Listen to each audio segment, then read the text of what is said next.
Então, hoje, com bastante orgulho, recebemos aqui, sobretudo os convidados da nossa mesa, a Beatriz Bício, que conheci hoje, pessoalmente.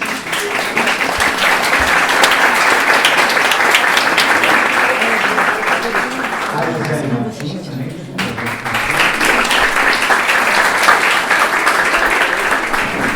E o Andrew Fishman.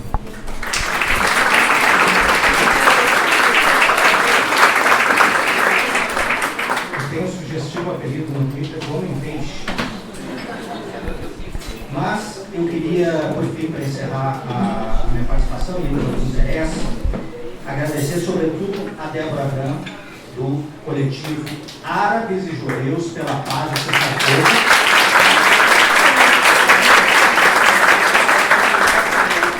A Samira Rossi, também, do coletivo Árabes e Judeus.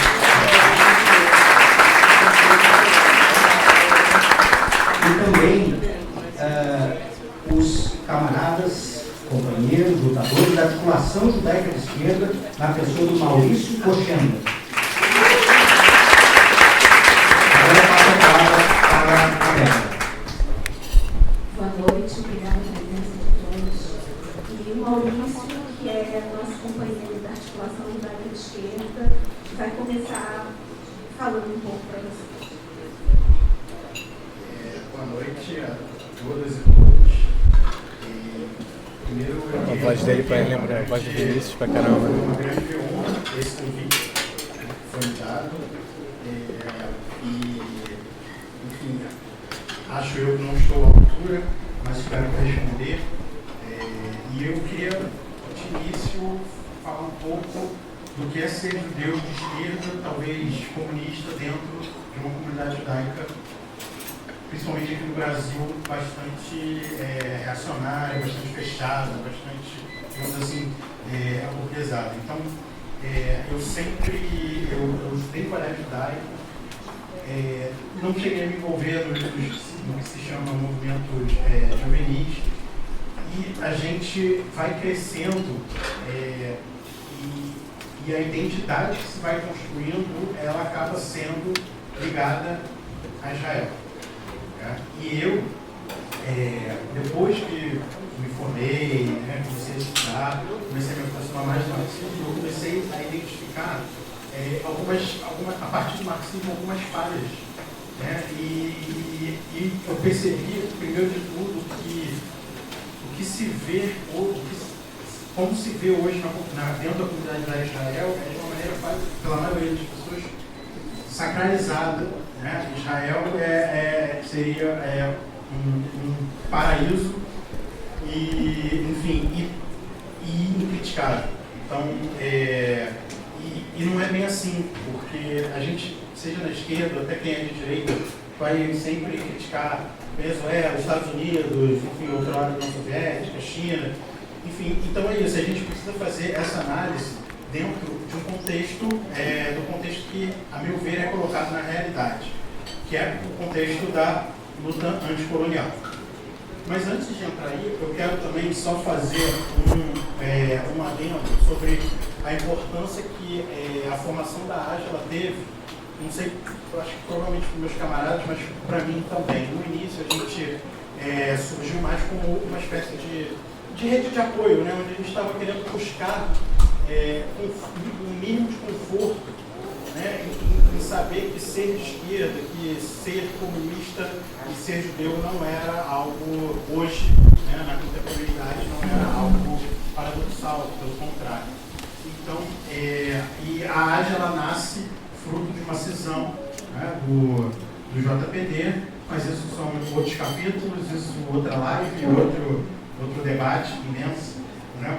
E aí, agora, eu queria voltar para dentro da comunidade. A gente se posiciona dentro da comunidade, a gente vira e mexe atacado. E eu não posso nunca esquecer um vídeo que eu vi quando eu comecei a estudar esse tema, Israel-Palestina, que é um vídeo do Noah Chomsky, um intelectual, linguista norte-americano, em que ele diz o seguinte, quando perguntado sobre a questão da falsa equivalência entre antisionismo e antissemitismo.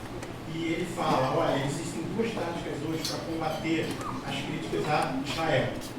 Uma delas é, primeiro, quem não é judeu você acusa de antissemitismo.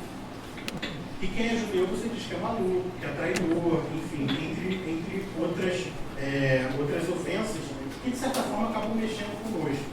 Né? Mexe conosco, a gente tem a nossa saúde mental prejudicada, enfim. E além disso, e aí o Chomsky vai e coloca nesses termos. Bom, outra coisa importante que enfim, nos meus estudos, o texto que eu li, que é o texto do Domênico Losurdo, que fala sobre, salvo engano, eu não sei as palavras exatas, mas é o sionismo e a tragédia do povo palestino. Eu acho que esse é o texto que ele, salvo engano, esse é o título, é um texto, ele nos ajuda a refletir, né, o processo, todo esse processo desde 1948 até hoje. E tem também, e aí com base nesse arcabouço, eu até cheguei a escrever um artigo que foi publicado no Viu Mundo, que foi em 2017, dentro de discussões até antes da formação da área, que se chama o antissemitismo como censura ao debate sobre Israel. Tá? Então, e aí isso é só para demonstrar como isso atua e perpassa em mim, e eu aposto que perpassa vários outros camaradas, né, judeus, que têm essa visão crítica e que provavelmente são hostilizados, colocados de lado, ou que se sentem, às vezes, até inferiorizados por razão disso. Então, a nossa saúde mental é afetada, porém, ela não chega aos pés do sofrimento que hoje os palestinos sofrem, tanto em Gaza quanto na Cisjordânia, enfim. Eles sofrem na Palestina e também ali onde Israel hoje está, enfim, implementando sua política imperialista. Então, para terminar, eu queria dizer, dia 7 de outubro não foi o início de algo. 7 de outubro faz parte de um processo inserido num contexto de luta anticolonial. Eu acho que a gente tem esquecido, enfim, tanto na academia, hoje eu estou faltando aula, tá? Mas na aula de história, mas tanto na academia, nas faculdades, a gente esquece a gente tem cada vez menos usado esses termos, mas a gente está diante de uma luta anticolonial clássica, que é, de um lado, tem um exército altamente equipado, um projeto imperialista, que visa expandir e acabar com todo um povo. Então, por que falar em genocídio é importante? É importante porque está acontecendo. Né? Então, a gente hoje vive uma negação da realidade. Né? E é interessante o quanto palavras muitas vezes incomodam mais do que crianças sendo dizimadas e assassinadas. Então, o presidente Lula ele fez uma comparação, ele faz uma comparação e isso gera muito mais repercussão do que crianças sendo assassinadas, do que mulheres sendo assassinadas, do que um alto índice de migração forçada gera, de casos destruídos, de histórias destruídas. Então, enfim, o meu tempo aqui está se esgotando, mas eu quero me colocar ao lado, né, do povo palestino nessa luta anticolonial contra o imperialismo israelense. E quero dizer que eu sou judeu com muito orgulho, né, tios que foram mortos em campos de concentração, sou comunista e sou brasileiro, sou latino-americano. É isso que eu tenho aqui para dizer. Judeu, comunista, brasileiro, latino-americano.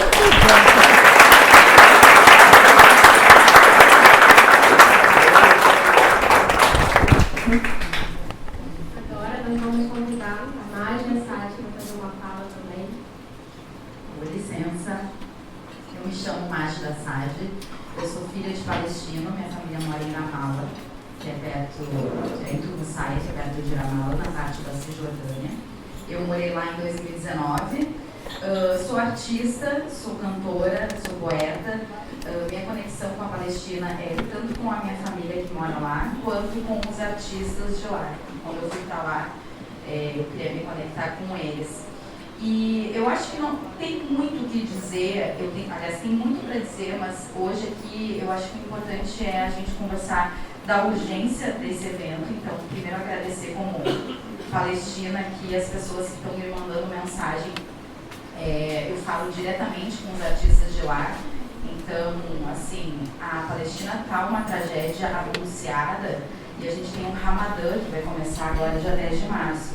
E toda vez que eu morei lá, ou desde criança, né, eu escuto meu pai falando Ramadã, eles vão incomodar, porque é um momento espiritual, que a gente fica de jejum, etc, etc, e é um momento que Gaza é bombardeada, foi bombardeada em 2014, foi bombardeada em 2000, enfim, foi quando eu estava lá em 2019, e aí agora, nhaque-nhaque, né, tomaram Gaza e a Cisjordânia está derretendo. Né, a gente já sabe que vai acontecer aquelas questões que aconteceram no passado em Al-Quds, na mesquita, né? A gente sabe que hoje morreu, por exemplo, em Tulkarem uma criança e morreu na Calândia, perto de Ramallah, outra criança. Eu estudo na Universidade de Birzeit, em Ramallah, online, fora minha família, fora os amigos artistas. Ou seja, o que eu quero passar de mensagem para vocês é, primeiro, tá tão absurdo o que está acontecendo para eles, que um dos sentimentos que uma das minhas amigas me mandou é a gente está começando a não dar mais valor para as coisas, sabe? Eles estão entrando num aéreo de, quando eu entro nas aulas, a gente fala, mas não fala, porque tipo assim, a gente já está num limite de sobrevivência, assim, está derretendo o mundo na nossa volta. E ninguém está fazendo nada. Em Gaza mataram, tomaram tudo, né? E a artista, por exemplo, Barra Blur, que está lá que eu converso, ou uma outra menina que me marca dizendo que está grávida e que está sendo expulsa, assim, está derretendo pra gente. Então, assim, pra mim esse evento já está atrasado, 70 e poucos anos, sabe? A gente devia estar conversando há mais tempo lá. Mas as tragédias anunciadas que estão chegando agora, e que a gente sabe que a Cisjordânia também vai estourar, também vão ter motivo para eles estarem se defendendo lá daqui a pouco. O Líbano está sofrendo, as pessoas no Líbano estão sendo bombardeadas, então é um absurdo o que está acontecendo. E quem está lá está no nível da extensão da loucura, pelo que eu entendo, mas ao mesmo tempo sobrevivendo, resistindo, vivendo todo dia. Quando eu mando mensagem, pergunto como estão a minha família, na cidade da minha família tudo sai. O exército militar chegou, foi aquela cidade que eu não sei se vocês viram que em maio os colonos entraram, queimaram 29 casas. Então, assim, a gente que é palestina, que tem família lá, que é diaspórico, que é a semente dessa luta, porque a gente já nasce, né, com esse problema, né, para lidar, a gente vê essas tragédias anunciadas e a gente pede, por favor, falem mais, comecem a falar nos grupos, continuem postando, continuem falando e vamos acompanhar aí as próximas tragédias anunciadas. Meu medo é, assim, já aconteceu, já deu errado, né, já está dando errado. E a questão é, como ele falou com a gente como brasileiro aqui, qual que é o nosso papel, né? Também olhando as nossas lutas internas. Então, para que serve a Palestina? Tá bom, eles vão acabar. Pronto, muita gente pergunta, nossa, vai ver que a família seja genocida. Eu penso, sim, mas o povo preto também se viu escravizado, o povo indígena também foi. Então, cadê eles? E como que eles sobreviveram? O que a gente vai fazer com isso? Então, a primeira coisa é o que a gente vai fazer todos os dias com isso que está aparecendo. Eu também espero que o Brasil seja livre do rio ao mar, porque, como ele falou, não é só sobre Palestina, é sobre o mundo. E a última coisa que eu queria dizer é que uma amiga minha me mandou uma mensagem de uma passeada que estava tendo em Ramallah, não sei se vocês viram na internet, mas ela estava saltitando quando o Lula, e inclusive agora que ele continua dizendo que é genocídio, ela me mandou uma mensagem dizendo assim, a gente está aqui, viva o Brasil, viva o Lula, então o Brasil está tendo um lugar aí emocional, imaginário e, na minha opinião, espiritual. No momento que a gente tem uma galera lá, dizendo, eu quero ver o Brasil, mas amigos ficam dizendo, eu amo o Brasil. Então eles estão se pegando nisso, dizendo, gente, o Brasil pode nos salvar. Então você imagina o desespero que eles estão lá em Gaza, na Cisjordânia, no sul do Líbano e na Síria. Então sigamos aí nessa tragédia anunciada. Muito obrigada, não vou mais tomar meu tempo.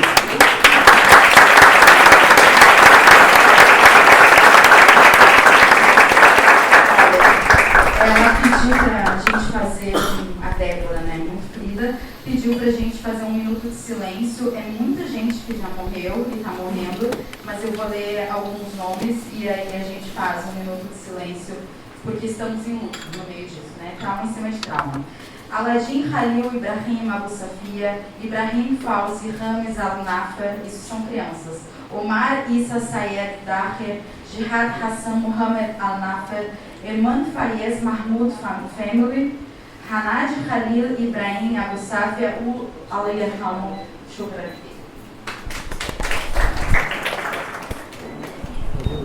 Agora eu pediria a todos um minuto de silêncio.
Palestina Livre.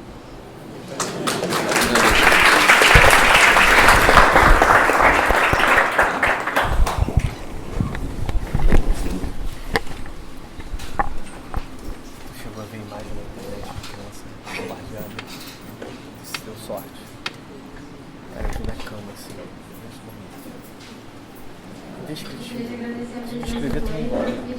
jornalista, presidente e fundador do Unicef Brasil, o Bruno.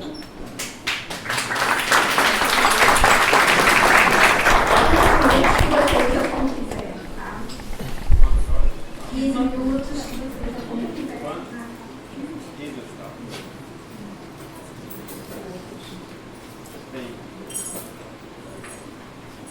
Alô? Bem, eu só queria dizer que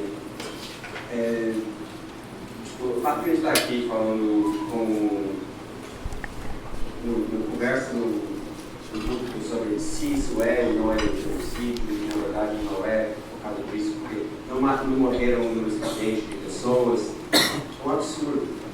Eles querem que você acredite que você é louco, que você está vendo tudo com seus próprios olhos, mas não é isso que você está vendo. Na verdade, é outra coisa. O Israel está certo e precisa fazer o que ele está fazendo. É óbvio. E é óbvio que está errado. E cada vez mais, as pessoas estão percebendo e se ligando, e importando de novo sobre essa pauta que está há décadas sendo algo tão horrível e absurdo. É um genocídio porque tem intencionalidade. O que eles querem é acabar com o povo palestino. É por isso que é genocídio. Estão fazendo um genocídio há décadas. Agora é uma nova fase de intensificação, em que 30 mil pessoas já foram assassinadas e não sei quantos mais vão morrer nas próximas semanas e meses. É indefensável. E eu acho que um dos motivos que eles estão fazendo isso agora é porque eles estão em pânico, os israelenses, os sionistas, porque eles sabem que o apoio que eles têm em países chaves dos Estados Unidos, da Europa, está diminuindo, está caindo. Eu sou dos Estados Unidos e quando eu estava morando lá, não era como está aqui, que é um público totalmente conservador. Na verdade, os judeus que eu conhecia do trabalhador, era um povo conhecido para defender direitos civis, de fazer marcha, de protestar contra a guerra em Vietnã. Não é a mesma coisa da comunidade aqui. Mais judaísmo organizado é outra coisa, isso já sabe. Mas mais do que metade do povo judaico da minha idade para baixo, não apoia mais o sionismo nos Estados Unidos. E os Estados Unidos é chave para Israel continuar a existir. Se eles param de apoiar amanhã, acabou. Acabou tudo isso, porque eles não conseguem bancar isso sozinhos. Eles já estão muito isolados. Então, eu acho que eles estão fazendo isso agora, porque sabem que pode ser o último momento em que eles podem fazer isso. Com o Biden como presidente e com esse declínio. Então, é muito importante que o resto do mundo preste atenção e participa e faça uma pressão para que isso acabe. Porque essa é uma causa que está muito ligada com todas as outras causas sobre que você importa hoje em dia. Tipo, não é uma coincidência que na última manifestação do Bolsonaro no Paulista tinha mais bandeira de Israel do que Brasil. O sionismo é o último sonho do colonialismo e imperialismo do mundo. E por isso que eles têm que lutar tanto para isso continuar existindo, quem apoia essa dominação mundial. Então, por isso que é um símbolo que mostra todas as outras pautas que estão em dia. O Gustavo Petro disse ultimamente outro dia que eles estão mostrando para vocês, ele está falando com líderes da América do Sul, da América Latina, eles estão mostrando para vocês o poder que eles têm e que eles não importam que se você faça alguma coisa que não é autorizada, eles vão fazer a mesma coisa com você. E é verdade. Estão querendo que as pessoas fiquem intimidadas e submissos, e o povo palestino há 75 anos está mostrando que eles não vão ser. Eu acho que é uma inspiração e por isso que é muito importante que todo mundo mostre sua solidariedade com eles. E o sionismo também é uma coisa que é tão fundado em mentiras que eu nem sei se as pessoas que não têm muita proximidade com o assunto entendem quantas mentiras, o nível de doutrinação e propaganda que existe. Tem muita gente que, entre aspas, são sionistas, mas sionista light, vamos dizer, que não são muito engajados, que tudo que eles sabem sobre isso, que nunca pesquisaram, nunca foram, nunca leram um livro, tudo que eles sabem é errado, o inverso. E nem sempre era sempre era um plano genocida e colonialista e opressora.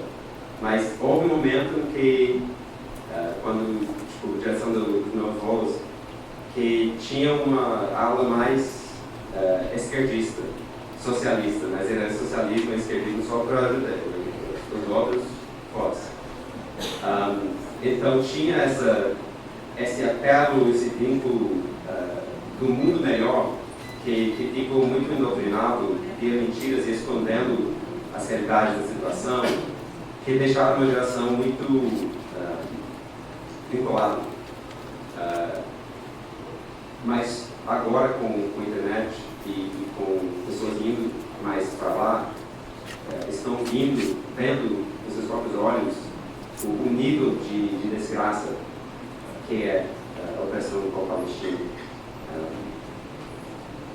Gisele está usando uma kefir e eu comprei uma kefir em Hebron, na última fábrica de kefir que está sobrando na Palestina. E quem anda pela Hebron e vê essa segregação, esse apartheid que eles criaram já para só judeus poderem andar em um lugar e só palestinos no outro, os judeus que ocuparam as casas de cima jogando lixo em cima dos seus vizinhos palestinos embaixo, é tão forte que é impossível passar lá e apoiar o que Israel está fazendo. Os israelenses em Gaza, antes de agora, quando fizeram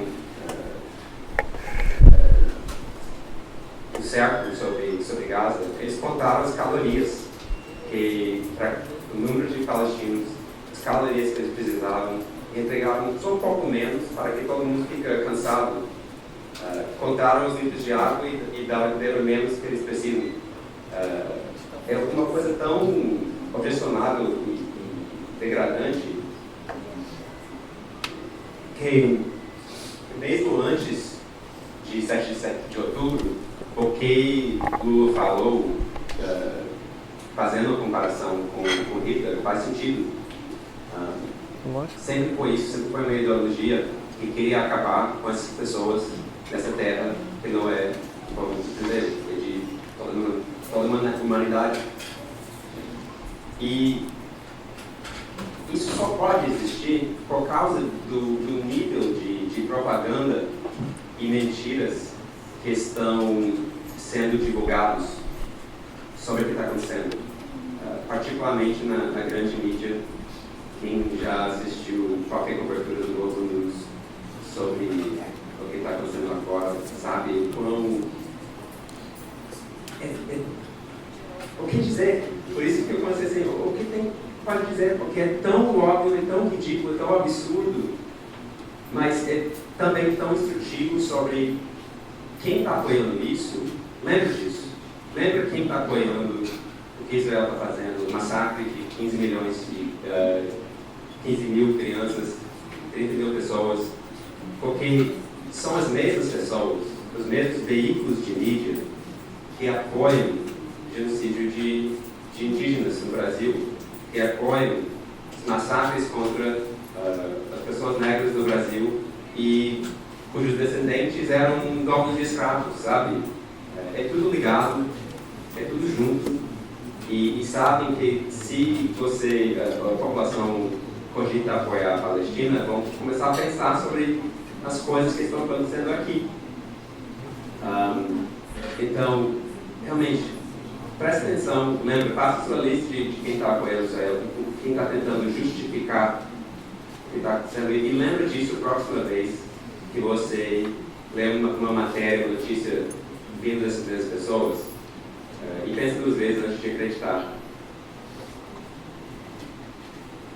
E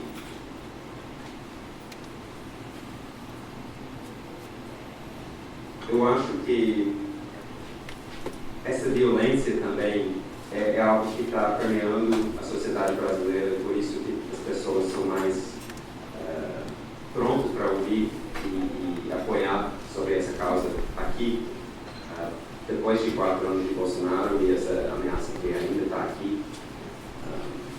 É uma coincidência infeliz que esse último mês eu estava trabalhando no livro do Dom Phillips, estou terminando um capítulo dele, do livro que ele não conseguiu terminar, que ele foi assassinado. E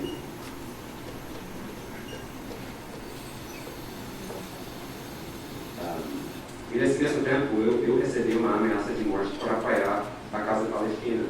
Que isso, mano?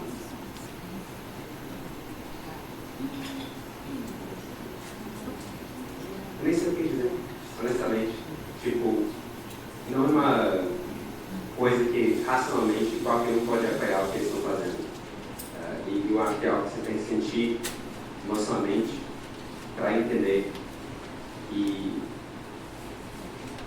como esse momento está acontecendo e o mundo está vendo, eu sei que é muito triste e muito fácil de ficar desiludido, mas eu acho que é um momento também de muita possibilidade de mudança, que isso não é sustentável, não pode continuar.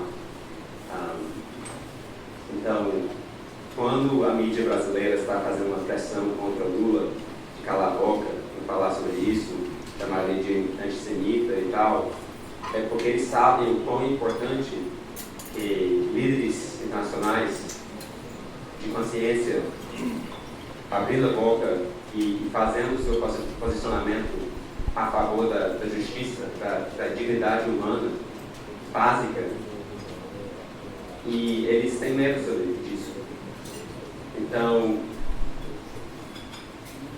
acho que a última coisa que eu diria é que é muito importante, se você não quer que o mundo continue do jeito que está, que todo mundo faça alguma coisa.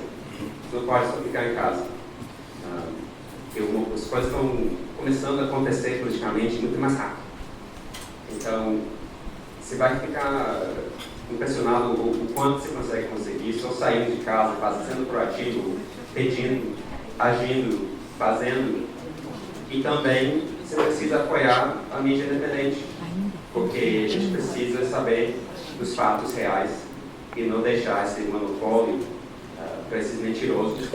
E não importa sobre isso. E não importa sobre a verdade ou justiça. Então, apoie independente e sai de casa, faça alguma coisa e não fica só triste, desesperado, porque a gente precisa resistir do mesmo jeito que eu vou falar. É isso.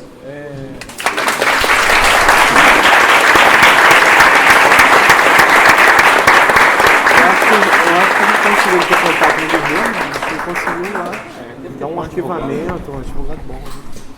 Como o André, no início, eu também sou de família judia, e por ser de família judia, por ter uma avó alemã e um avô polonês, eu não podia ter em outro lugar que não fosse aqui.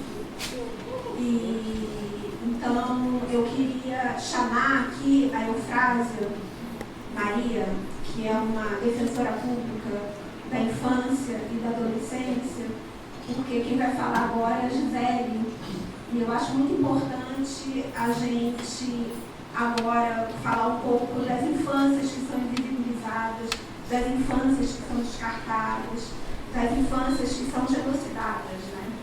Então, eu queria que a Eufrásia fizesse aqui a introdução à fala da Gisele.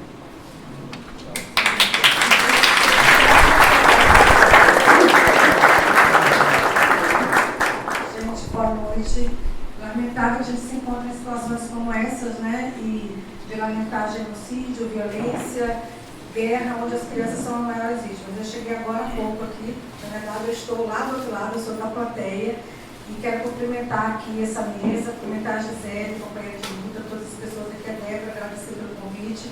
Essa livraria aqui, o Daniel Osato, essa livraria maravilhosa, que sempre traz esses debates importantes, necessários e urgentes. Eu acabei de sair agora de uma audiência exatamente tratando da temática de criança e adolescente. Eu sou defensora pública do Estado do Rio de Janeiro. Meu nome é Eufrásia Maria Souza das Virgens e eu faço parte de um órgão chamado Coordenadoria de Defesa dos Direitos da Criança e do Adolescente. Então, a nossa pauta na Defensoria Pública aqui do Estado, considerando a prioridade absoluta constitucional que tem os direitos da criança e do adolescente, considerando também que o Brasil ratificou a Convenção da ONU sobre o Direito da Criança de 1989, que garante a todas as crianças, independente de nacionalidade, de origem étnico-racial, de qualquer outra origem, enfim, garante direitos iguais para todas as crianças e adolescentes no mundo inteiro. Então, o nosso papel e o nosso compromisso é com a humanidade e com o compromisso com a humanidade e compromisso com as infâncias no mundo inteiro. Então, é lamentável que a gente tenha não só o que está acontecendo lá, crianças sendo as maiores vítimas da guerra, né, vítimas que não sabem nem do que se trata, nem o que está acontecendo, como a gente tem crianças aqui diariamente vítimas de violência institucional, violência policial, violência no âmbito familiar. Acabei de sair agora de uma audiência em que 2 crianças foram vítimas de estupro pelo próprio pai. Enfim, são situações como essa que reforçam o nosso compromisso com essa defesa intransigente do direito de crianças e adolescentes, cientes de que crianças e adolescentes não têm meios para se defender por si mesmas. Então, a violência que assola a criança e adolescente no mundo inteiro nos faz lembrar o que dizia o Martin Luther King, que a injustiça em qualquer lugar é uma ameaça à justiça em qualquer lugar. Então, qualquer lugar onde haja uma ameaça à justiça é um lugar para a gente se posicionar E eu quero que, publicamente, né, como já tem feito em vários grupos, cumprimentar o nosso presidente da República, o presidente Lula, pela fala dele corajosa e necessária, absolutamente necessária e pertinente nessa atual situação. A gente não pode se acovardar diante de situações que nos exigem coragem. Então, esse tem sido o nosso trabalho. Eu quero só fazer essa breve introdução aqui à fala da Gisele, que é uma companheira de luta contra a violência policial, contra a violência institucional, que tem assolado, principalmente no Brasil, a população negra, a população indígena e, no caso que a gente está tratando aqui, na Palestina, crianças que são praticamente metade das vítimas do que a gente chama de genocídio, porque é direcionado a dizimar uma população e não tem como a gente se calar diante de uma realidade dessa. Então, eu lembro a reflexão que a gente faz por conta do enfrentamento à violência sexual contra criança e adolescente, que é esquecer, permitir, lembrar e combater. Então, a gente precisa lembrar diariamente as violações e combatê-las com a nossa luta diária, seja no nosso trabalho, seja na nossa vida pessoal, profissional. Acho que as coisas são todas interligadas. Eu estou desde manhã no trabalho e estou aqui, vou ficar para ouvir vocês. Obrigada. Tá?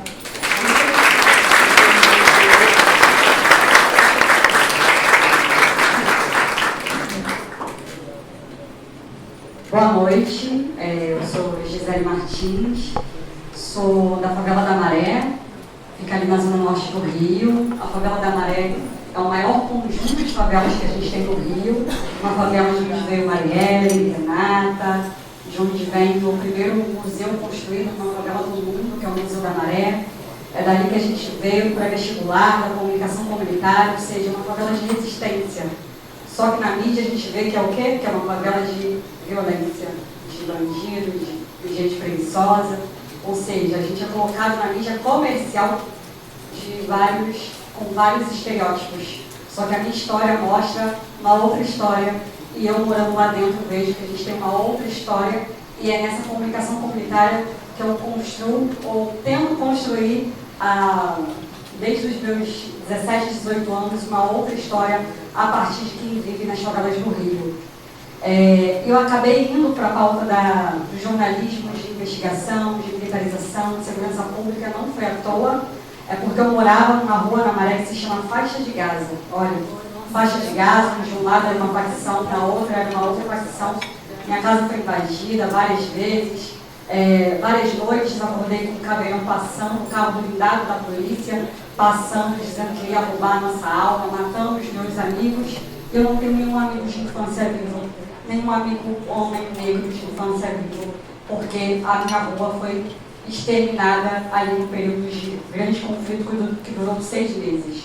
Essa é a faixa de Gaza da Maré, e a gente tem diversas outras faixas de Gaza em diversas favelas do Rio de Janeiro, e aí a gente fala de genocídio, e aí a gente continua falando de uma pauta de colonização, de racismo, de militarismo e de um apartheid não dito na cidade, dita maravilhosa, mas que não inclui os meus, não inclui a favela, essa favela que é construtora de toda uma cidade, não só das nossas favelas. E olha isso, os palestinos me encontraram na faixa de Gaza da Maré. Os palestinos me encontraram no debate na UERJ em 2016 e falaram: você precisa nos ouvir, a gente precisa juntar nossas lutas, porque a nossa luta é a mesma. Aí eu falei: não, vocês são terroristas, vocês são isso e aquilo. Não, você está sendo influenciada pela mídia comercial, logo vocês, Gisele. Eu falei: caramba, eu preciso estudar mais, eu preciso ouvi-lo mais, né? Preciso ouvi-los mais. E aí eles me convidaram em 2017 a estar na Palestina. Eu fui representando o movimento de favelas, o movimento de mães e familiares. Ali a gente tinha em conjunto uma atividade que é anual, de quase 10 anos, que se chama Julho Negro, a luta contra o racismo, a militarização e o apartheid no mundo. Eu fui em 2017 na Palestina e eu falei: caramba, como pode uma realidade ser pior do que a qual eu vivo dentro da favela da Maré? Eu não acreditava que existia algo pior. Eu perdi todos os meus amigos de infância, como eu falei. Eu morava numa rua, eu perdi a minha casa, fui morar numa ocupação na Maré por conta da violência policial e do racismo cotidiano, de uma falsa guerra de drogas. E aí a gente fala de invenções de guerra para controle de territórios, para deslocamento forçado, para genocídio, empobrecimento e escravização de populações em capitalismo silvestre em qualquer parte do mundo. Então, Israel e Palestina não é uma guerra, é um massacre. massacre. O que ocorre no Brasil com os favelados e negros não é uma guerra, não existe guerra às drogas. É um massacre da população negra, assim como está ocorrendo o massacre da população palestina em seu território, né?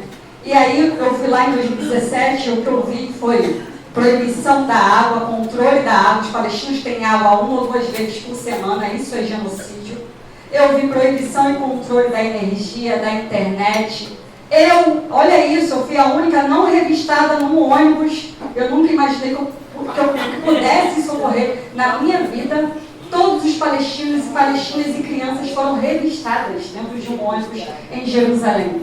Eu fui em Hebron, como o Andreu falou, em Hebron tinha grade nas ruas, porque os colonos já ocuparam as casas de cima e jogam pedra, lixo e ácido nos palestinos. Em Hebron, a comercialização já não é mais cabível, porque os muros do apartheid cercaram aquele local e Hebron é cercado por checkpoints. As crianças em Hebron não podem se reunir mais do que 3 crianças, porque é considerado terrorismo. As crianças na Palestina são presas a partir de 5 anos de idade. Eu nunca vi isso na minha vida, e olha que eu sou de uma favela, e olha que eu cubro genocídio, assassinatos e operações policiais desde os meus 16 anos. Eu fui em Ramallah, eu fui, enfim, diferentes territórios da Palestina, e eu fiquei chocada. Eu vi drones, eu vi caveirões, e aí os primeiros caveirões que circularam as favelas do Rio 20 anos atrás, eram caveirões que vieram direto do apartheid da África do Sul. E aí, quando eu falo do apartheid da África do Sul e do apartheid na Palestina, é porque são territórios. Eu falo favela África do Sul, México, Palestina, Colômbia, Sul Global. Nós somos laboratórios de uma política da morte, de comercialização de armas. E é isso que os palestinos me mostraram quando eu estive na Palestina. O muro do apartheid, a empresa que faz isso, o muro do apartheid na Palestina, é a mesma empresa de cimento que está construindo o muro no México. Os caveirões que estão circulando hoje na Palestina, daqui a 10 anos vai circular em algum momento as favelas do Rio de Janeiro, dito e feito. Eu fui no ano passado na Feira de Armas e eu vi o caveirão. Feira de Armas, que é lá age, que há 10 anos é realizada no Brasil, em São Paulo e Rio de Janeiro, e o caveirão que eu vi, a primeira coisa que eu vi, que é o caveirão que eu vi em 2017 na Palestina, ou seja, daqui a pouco vai estar na favela carioca. Os snipers que circulam lá, que lá é experimentado na vida palestina, depois vai ser importado para todo, exportado, como é que se fala? Exportado para todo o sul global, porque é a Palestina o maior laboratório de uma política da morte, de comercialização de armas, é a maior necropolítica que existe no sul global, né? E aí, eu estive agora em 2023 também na Palestina. Eu precisava voltar à Palestina para entender complexidades que eu não tinha entendido e para melhorar minha atuação enquanto uma voz que vivencia um genocídio dentro do seu território, que é a favela da Maré, e que eu precisava entender outras problemáticas para comparar ainda mais a nossa realidade. E aí, o que eu vi lá? Jenin, eu fui em julho de 2023, ano passado, as coisas estavam muito piores. Eu fui em Hebron, fui em Ramallah, não pude entrar em Jenin, porque Jenin estava sendo atacado. E aí, olha isso, enquanto eu estava em Ramallah, Jenin estava sendo atacado pelos soldados israelenses e a favela da Maré estava sendo atacada pelo exército brasileiro. Não sei se vocês lembram que a Maré, no ano passado, teve uma série de operações policiais porque teve ameaça de invasão do exército novamente. O mesmo helicóptero que estava atirando em Jenin era da mesma empresa do helicóptero que estava atirando nas minhas ruas dentro da favela da Maré. Não é coincidência. O BOP, que é a polícia especializada militar no Rio de Janeiro, que atua no Rio de Janeiro, nem polícia militar era para ter mais uma dita democracia, e aí a gente fala de Brasil, do genocídio brasileiro. O BOP em 2016 foi treinar em Israel. E os treinamentos lá, eles treinaram onde? Nas vidas palestinas. E aí quando vem para o Rio de Janeiro, eles vêm com tecnologias, e aí de matança mesmo, de enforcamento, que são tecnologias israelenses. O George Floyd, nos Estados Unidos, foi assassinado por uma tecnologia israelense de enforcamento. No Rio de Janeiro, essa tecnologia de enforcamento também já foi experimentada nas vidas negras e faveladas. Em E aí outra coisa sobre o Bob. O Bob, quando volta de Israel, ele volta usando, aterrorizando as favelas, as ruas da favela com esse lenço. E aí a gente fala de um genocídio de memória. Porque aí ia colocar que o palestino é pra gente um terrorista. Porque como pode? O Bob está invadindo a minha rua usando o lenço palestino, mas eu aprendi que o lenço palestino é um lenço de resistência. E aí, isso é genocídio. É o genocídio da memória, é o genocídio da educação. As escolas de crianças e adolescentes palestinos são bombardeadas o tempo inteiro. Em Hebron, as escolas são cercadas por grades, pedras, porque são invadidas por colonos, colonizadores, sionistas. E aí, é um genocídio cultural. Os palestinos não podem estar nas ruas. É um genocídio religioso, é um genocídio também de deslocamento forçado de suas casas. Quantas casas não visitei que os palestinos tiveram que abandonar suas casas e por isso a chave é um grande símbolo da Nakba, né? Do retorno. Os palestinos e palestinas têm a chave como um grande símbolo de retorno, que um dia eles vão retornar para suas casas.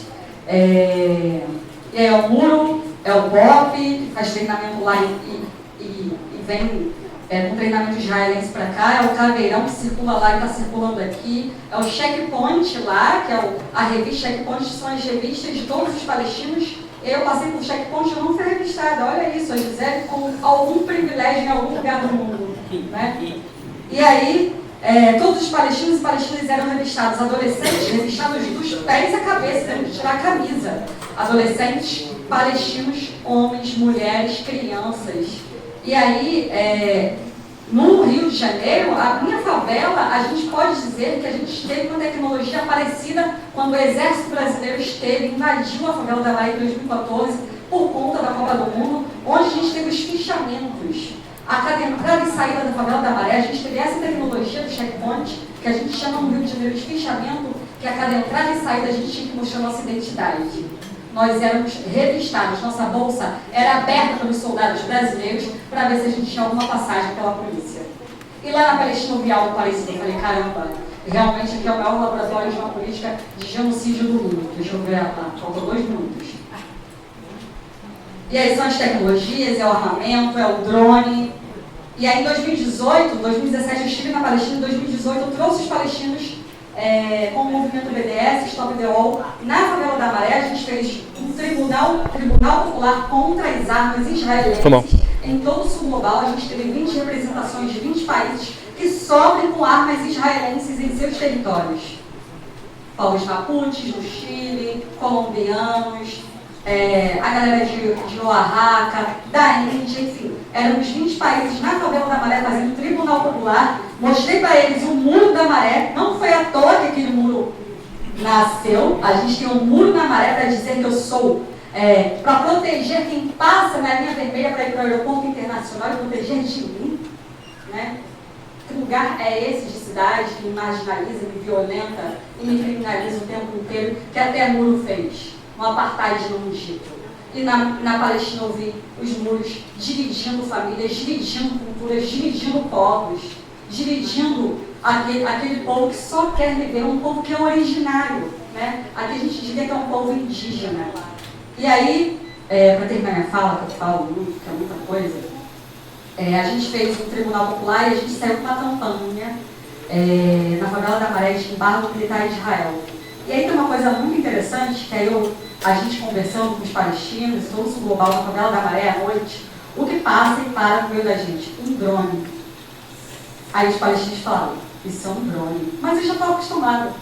E aí em 2023, quando eu estive na Palestina, um drone parou no meio da gente também. Eu falei, já estou acostumada também, infelizmente.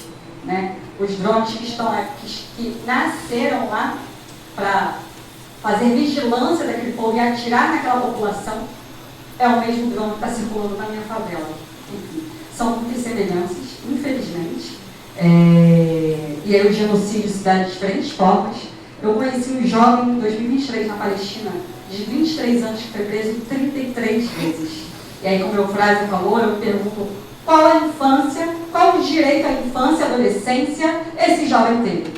Qual o direito à infância e adolescência, à juventude, os meus amigos de infância tiveram? Eu tive.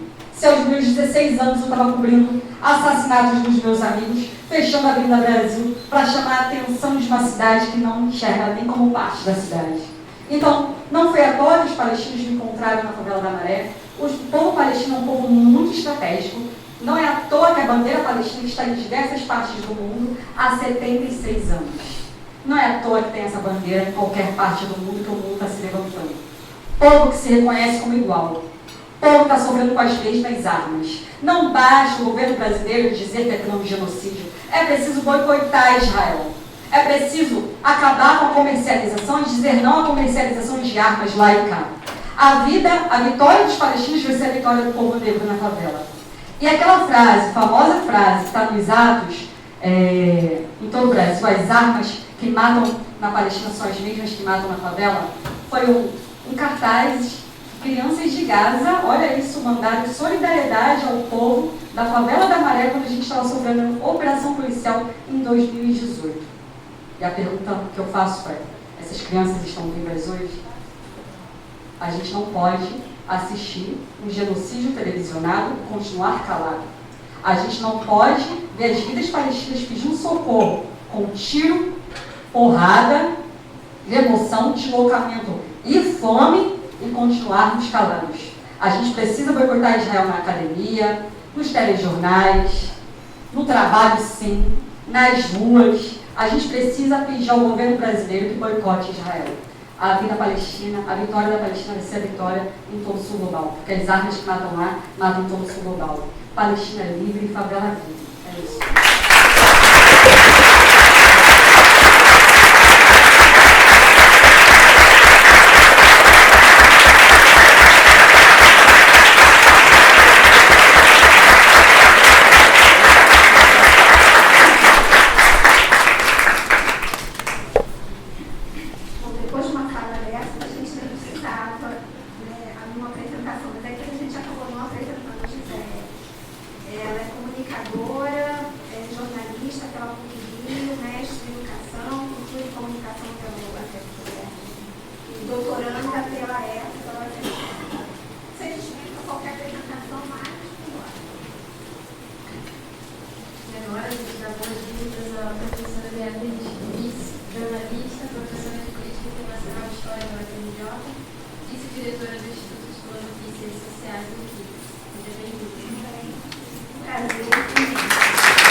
Boa noite a todos.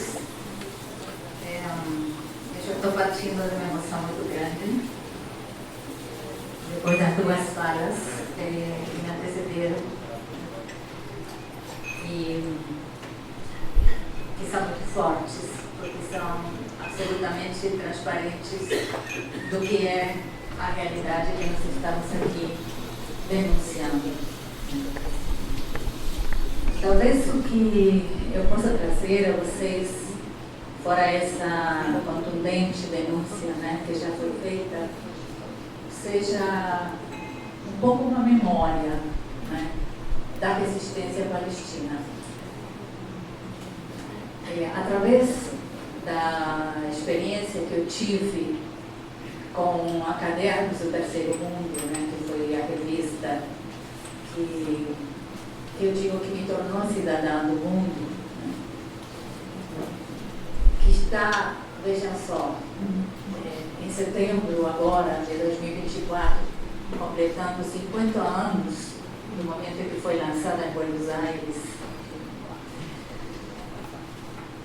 A revista, ela se propunha, estava até comentando, ela se propunha a trazer nas suas páginas aquilo que não existia nem nos anos 60, não era nos anos 60, nem 70, nem 80, nem aí para diante, na mídia do mundo, pelo menos latino-americano, onde nós estávamos.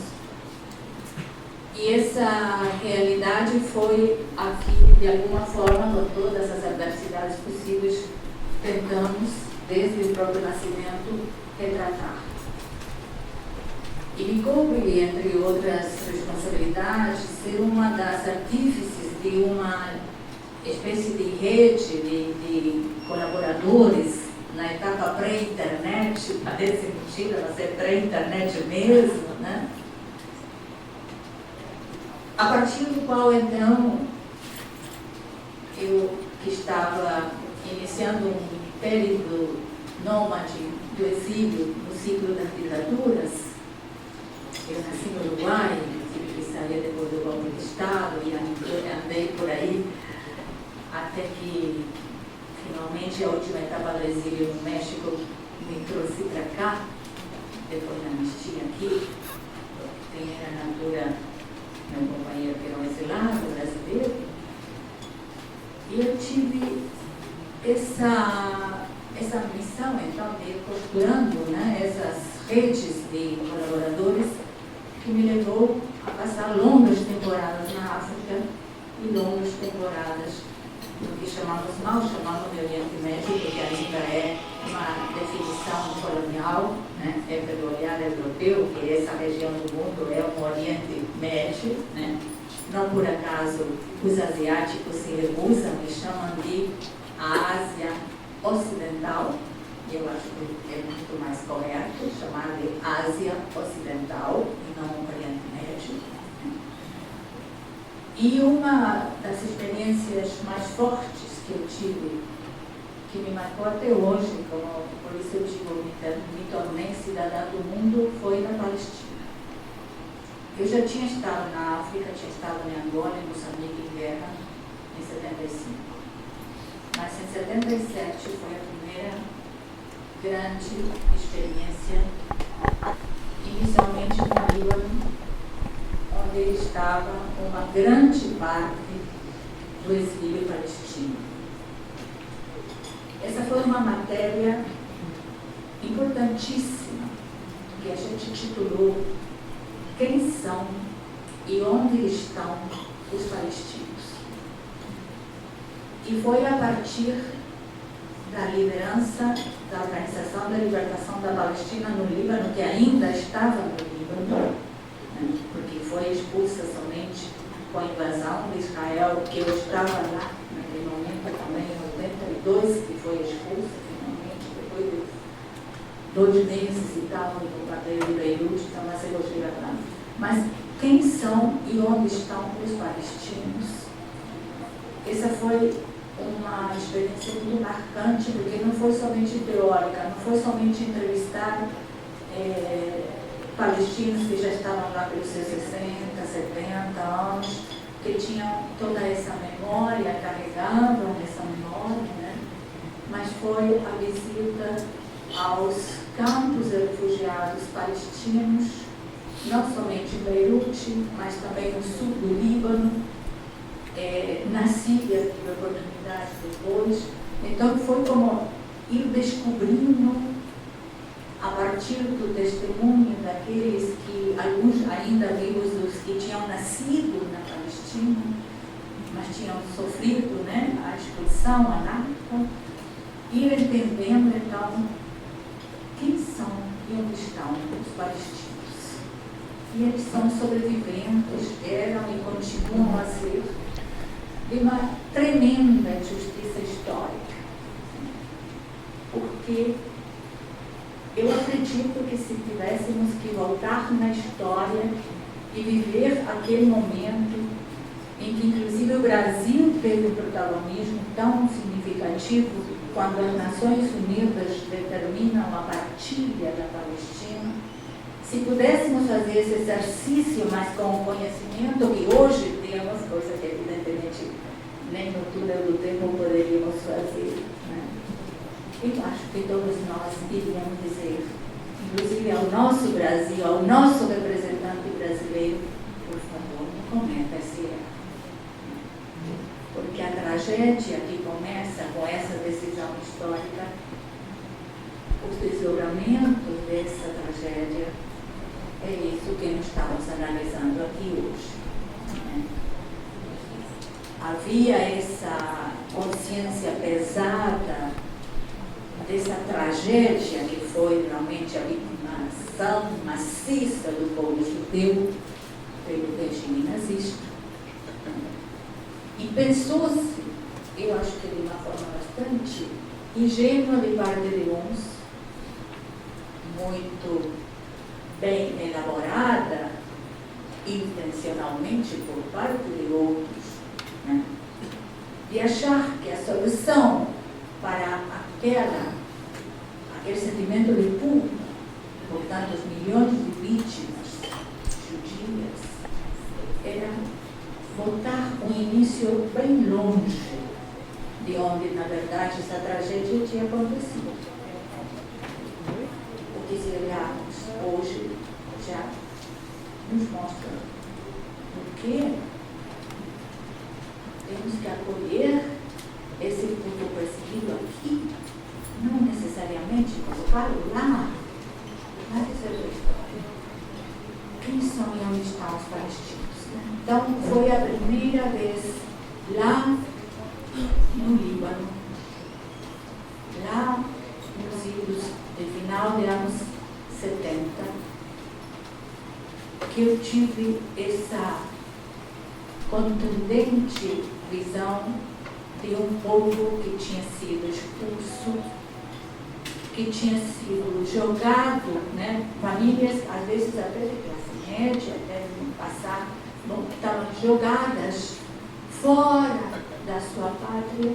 E eu, que era uma exilada latino-americana, ainda muito nova, entendi esse que tu nos trouxeste. É possível, sim, viver alguma situação pior que a que nós estamos vivendo na América Latina com as nossas ditaduras. Porque, pelo menos, mesmo os exilados que não tinham direito a renovar os seus documentos, aos que a ditadura brasileira lhes negou o documento durante todo o período da ditadura, mas eles eram reconhecidos em todo lugar como cidadãos brasileiros perseguidos.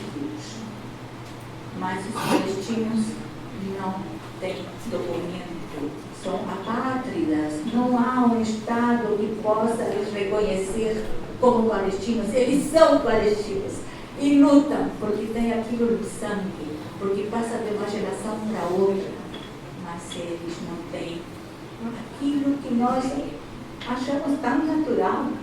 O nosso país, a nossa pátria, e quando nascemos nos dá uma certidão de nascimento, depois nos dá um CPF, depois nos dá uma identidade. Não tem, não existe. Então, é digamos assim, o abandono do mínimo do mínimo, né? De onde estou. Né? Em várias outras viagens, ainda naquela época, eu fui depois, a partir da Jordânia, numa reunião que a Unesco convocou para, se chamava assim, preservar a cultura palestina. Naquele momento a Unesco ainda tinha algum significado mais profundo, a ONU, né, mais do que tem hoje. Né? E essa reunião na Jordânia, que foi presidida por Osama McBride, né, grande personalidade, prêmio Lenin da Paz, prêmio Nobel da Paz, grande artífice na Irlanda e na negociação, enfim, era fazer uma documentação de todas as aldeias palestinas destruídas, de todo o acervo histórico palestino destruído e, de alguma forma, a comunidade mundial tentar manter aquilo preservado, não se sabia nem como, e se pensando no que está acontecendo em Gaza, então, porque é fora, evidente, 30 mil vidas que não tem preço, mas o que é, do ponto de vista também do acervo cultural, as destruições de todas as universidades, né? Se a gente já ficou quando os Estados Unidos invadem o Iraque e, entre outras coisas, destroem o Museu Arqueológico, destroem a Universidade de Bagdá, destroem 50 mil teses de doutorado, destroem, se aquilo já foi uma monstruosidade, imaginem o que é tudo o que hoje já não existe mais. Foi embora, foi destruído, além das vidas humanas, memória, a cultura. Nós somos seres de cultura, mesmo com toda a incultura que hoje nos rodeia. Nós necessitamos nos nutrir da cultura para sentirmos que somos humanos. Mas hoje estamos num ciclo de desumanidade que parece, eu vivo pensando no legado de Frantz Fanon, aquele psiquiatra que vai para a Argélia, primeiro para um hospital psiquiátrico, e quando começa a atender as vítimas da colonização francesa na Argélia, ele entende que há a vítima da colonização, que é o argelino, e há a vítima da colonização, que é o francês, porque para ele poder praticar o nível de violência que praticava a colonização, ele se desvirtuava, ele perdia a sua humanidade. E eu acho que nós estamos neste momento vivendo isso em Israel. Para Israel conseguir que aqueles soldados que está enviando para Gaza façam o que estão fazendo em Gaza, ele conseguiu que aqueles seres humanos que ele está manipulando lá percam a sua humanidade, porque senão eles não poderiam fazer o que eles fazem.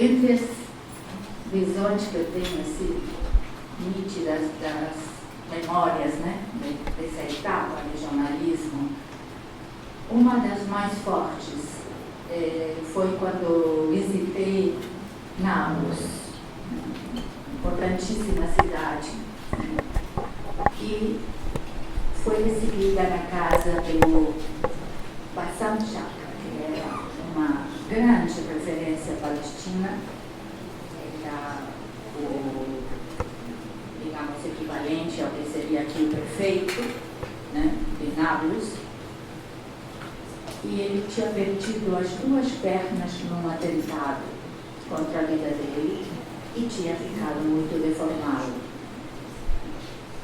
Na casa dele, em Nablus, naquele, estou falando também, anos 80, alguma coisa, ele me mostrou o que você mostrou que ainda é hoje, né? E que eu vi em outras visitas, inclusive mais recentes, que é que o colono se instala, e aqui no caso estou falando da Cisjordânia, não de Gaza, nas colinas. Toma se apropria, evidentemente, ilegalmente, né, das colinas que circundam as cidades, de preferência.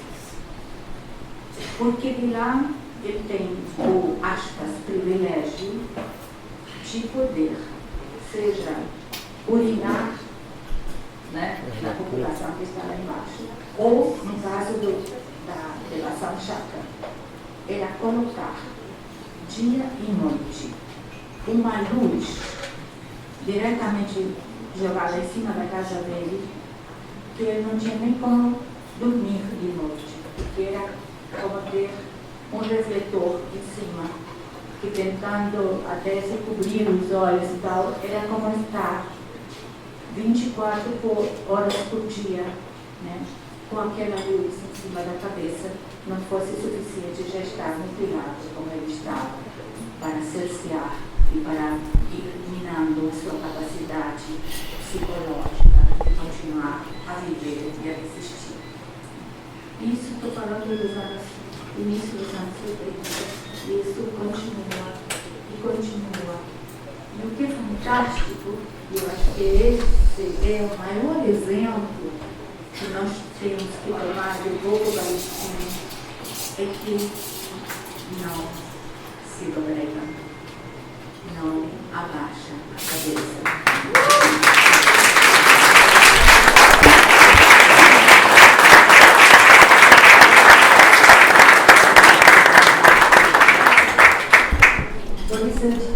me tornei cidadã do mundo lá.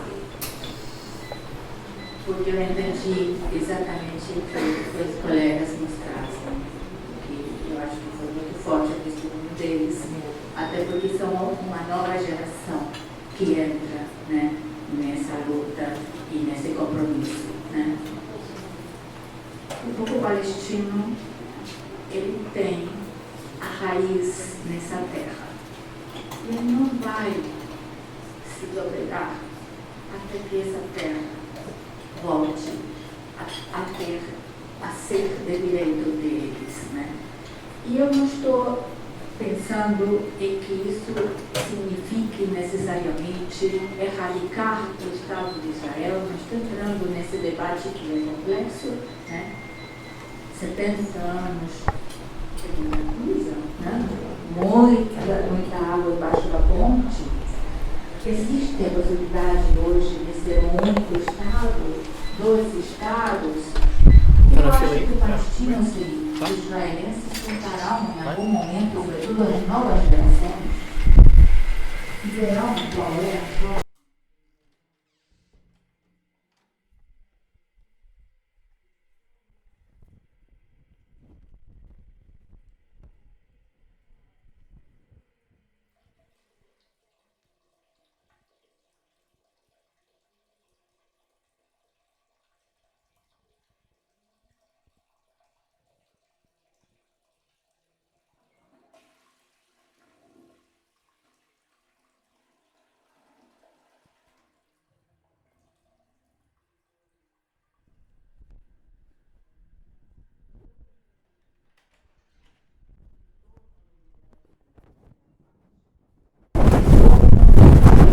Definição histórica. Reconhecemos o Estado de Israel. Foi o início do que depois vem a desdobrar o sabor de Camp e na possibilidade de construir a paz, né? Alguns, o próprio Eduardo Said, por exemplo, foi muito cauteloso. Não acreditou que fosse de fato o caminho da paz. Mas Arafat colocou seu prestígio ali nesse caminho, né? Eu tenho maior respeito pela figura de Arafat. Maior respeito.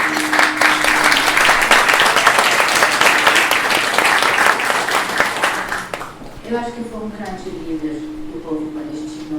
Podemos criticar A, B ou C, mas ele se jogou na causa palestina e morreu por ela, porque ele foi assassinado, ele foi envenenado, né? Apesar de tudo que se tentou ocultar essa triste realidade, mas ele foi. E esse caminho foi abortado pelo extremismo que hoje tomou conta de Israel, quando assassinaram esse extremista sionista, assassina Isaac Rabin, que era um homem que vinha desde os primórdios lutando pelo Estado de Israel, que vinha do exército, que vinha da guerra, e que chega um momento em que ele se convence que não é problema, que a solução tinha que ser política, não militar. E continua sendo. Não há solução militar, salvo a solução do genocídio. Não há solução militar, salvo o extermínio do povo palestino. E eu acho, e aí realmente concordo com tudo que foi colocado pelos colegas aqui. Nós não podemos ser cúmplices do extermínio do povo palestino. E o Brasil tem um papel muito significativo ali. Nós não temos, às vezes, noção do o quanto o Brasil é ouvido, é replicado o que aqui acontece. O presidente Lula, aqui dentro, ele é criticado por essa mídia infame. Tudo o que lá fora, ele é celebrado e admirado e aplaudido. Eu acho que está aqui, nós estamos aqui porque achamos que temos um papel a desempenhar. Está em nós não deixar de sair à rua. Esse é um debate que está na esquerda. Temos que sair à rua ou não temos que sair à rua? Depende com que bandeiras a gente saia para a rua. A gente sai com uma bandeira que diga: presidente Lula, estamos com você. Avance nesse caminho de denunciar Israel, porque nós estamos com você. É esse o caminho que Israel merece ser isolado. É esse o caminho. Denunciamos sim o genocídio palestino por esse Estado terrorista de Israel, que também faz da sua própria população vítima, porque a população israelense é vítima também desse ciclo de violência que esse governo fascista está impondo à região, levando sim a guerra até o Líbano, até a Síria. Porque concordo 100% com o que seu colega, há um desespero porque a geopolítica mundial está mudando, porque Estados Unidos já não conseguem que o sul global acompanhe as suas posições.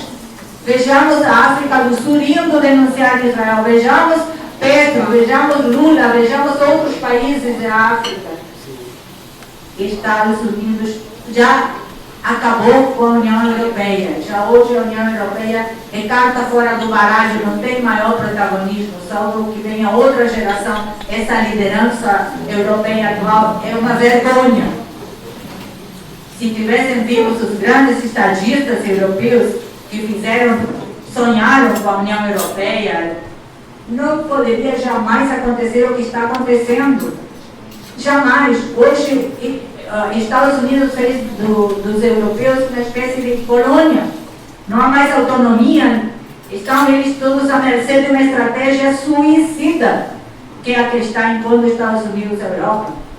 Nós estamos aqui, podemos dizer a Lula: presidente, estamos na rua sim, mas não é contra você, é a favor de você. É para que você saiba que o povo brasileiro está de acordo, a maior parte do povo brasileiro está muito de acordo com o que você está fazendo. Não confie no que a mídia está dizendo, não é isso que nós estamos pensando. Eu acho sim que podemos dizer ao presidente que é necessário, sim, terminar com os acordos militares com Israel, porque essa é uma vergonha. O Brasil não pode continuar financiando a guerra indiretamente com os acordos comerciais que tem com Israel.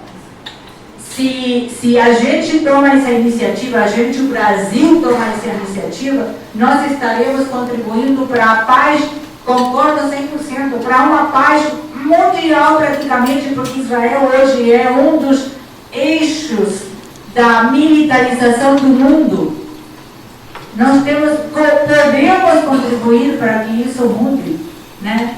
Mas eu acho que sim, temos que ir para a rua. Outros países estão indo para a rua maciçamente em defesa dos palestinos. Aqui nós não estamos conseguindo fazer isso. E eu acho, porque arrisco dizer isso, eu nasci no Uruguai, mas sou cidadã brasileira e amo profundamente este país e por isso me dou o direito de opinar também a política brasileira, a política doméstica. Eu acho que há na esquerda um entendimento errado do que significa ir para a rua.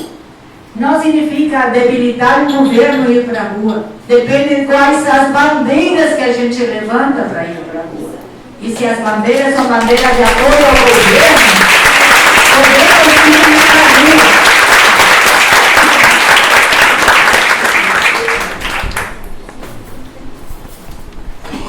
Voltando então à Palestina, eu diria que o povo palestino, mesmo no meio dessa tragédia, que não tem, na nossa vida, não tem paralelo, né? Mesmo com tudo que a gente está acostumado a assistir tragédias, mas a gente já não tem mais condição nem de ler o que está vindo, né? Pais e mães alimentando seus filhos com ração animal, animais comendo cadáveres insepultos. Gente, o que é isso? Como nós podemos conviver com isso? Ir para cá vai botar nossa cabecinha no travesseiro dormindo. Nós não podemos perder a nossa humanidade. E para não perder a humanidade, nós temos que dizer: viva a Palestina, viva a resistência palestina, e sermos solidários com isso.